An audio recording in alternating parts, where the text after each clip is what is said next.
பெருந்தலைவர் காமராஜர் அவர்களினுடைய 122ஆம் ஆண்டு பிறந்த நாள் விழா குமரி தந்தை மார்ஷல் நேசமணி அவர்களுடைய பிறந்த நாள் விழா, சென்னையை காப்பாற்றிய மா ஓ சிவஞானம் கிராமணியாருடைய பிறந்த நாள் விழா. முப்பெரும் விழாவை 35,000 உறுப்பினர்களை இந்தியா முழுவதும் கொண்டுள்ள ஒரே அமைப்பு தமிழ்நாடு நாடார் சங்கம். இன்றைக்கு நாடார் சமுதாயத்தில் இளைஞர்கள் அத்தனை பேரும் ஒரு குடைக்கு கீழ் நிற்கின்றார்கள் என்றால் அது முத்துரமேஷ் தலைமையில் நடைபெற்றுக் கொண்டிருக்கக்கூடிய தமிழ்நாடு நாடார் சங்கம். உண்மை எந்த விதத்திலையும் கூட்டி குறைச்சி சொல்லல. இப்படிப்பட்ட ஒரு விழாவுக்கு அற்புதமான ஒரு தலைவர், தமிழ்நாட்டினுடைய ஒரு புரட்சி வீரன் என்று சொல்லலாம். ஒரு விஷயத்தை அவர்கிட்ட பத்திரிகையாளர்கள் கேள்வி கேட்டால் 1902 நடந்தது, 10 நடந்தது, 50 நடந்தது, இன்று இப்படி நடக்கிறது என்று காலத்தை கணித்து சொல்லக்கூடிய ஒரு அறிவாளி இன்று நமக்கு வந்திருக்கிறார். என்னுடைய ஆதங்கம் 50 வருஷத்துக்கு முன்னாடி இந்த தமிழ்நாட்டுக்கு ஏன் தலைவராக பிறந்து வரல அப்படிங்கிற ஒரு ஆதங்கம் இருக்கின்றது.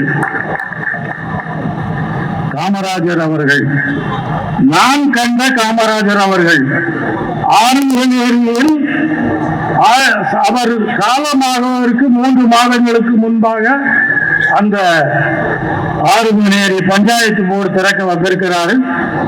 நான் அவரது கையை தொட்டு பார்க்க வேண்டும், அவ்வளவு நீளமான கை என்று அந்த வாழ்வில் அவருடைய கையை தொட்டு பார்த்தேன்.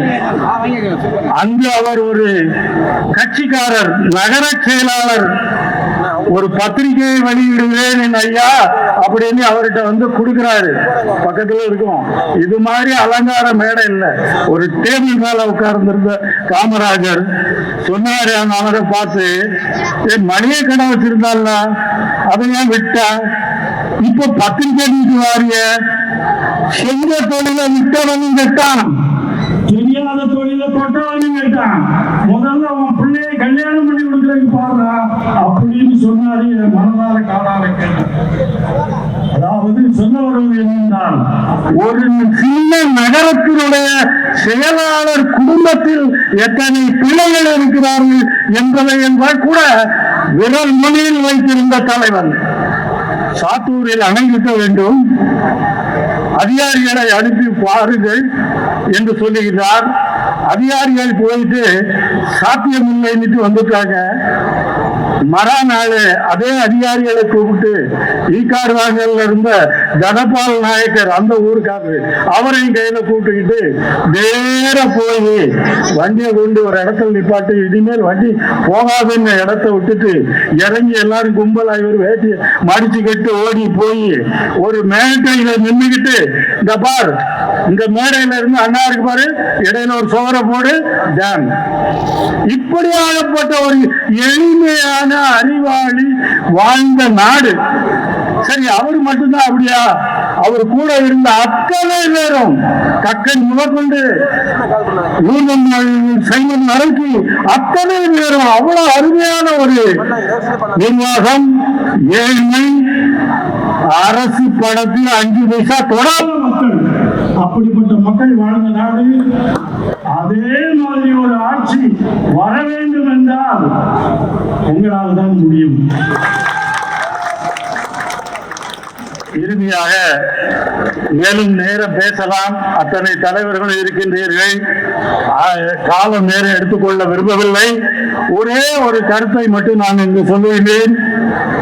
ஐயா பெருந்தலைவர் அவர்களுக்கு ஒரு பல்கலைக்கழகத்தில் ஒரு இருக்கை அமைப்பதற்கான வாய்ப்புகள் இதுவரைக்கு கிடைக்கவில்லை.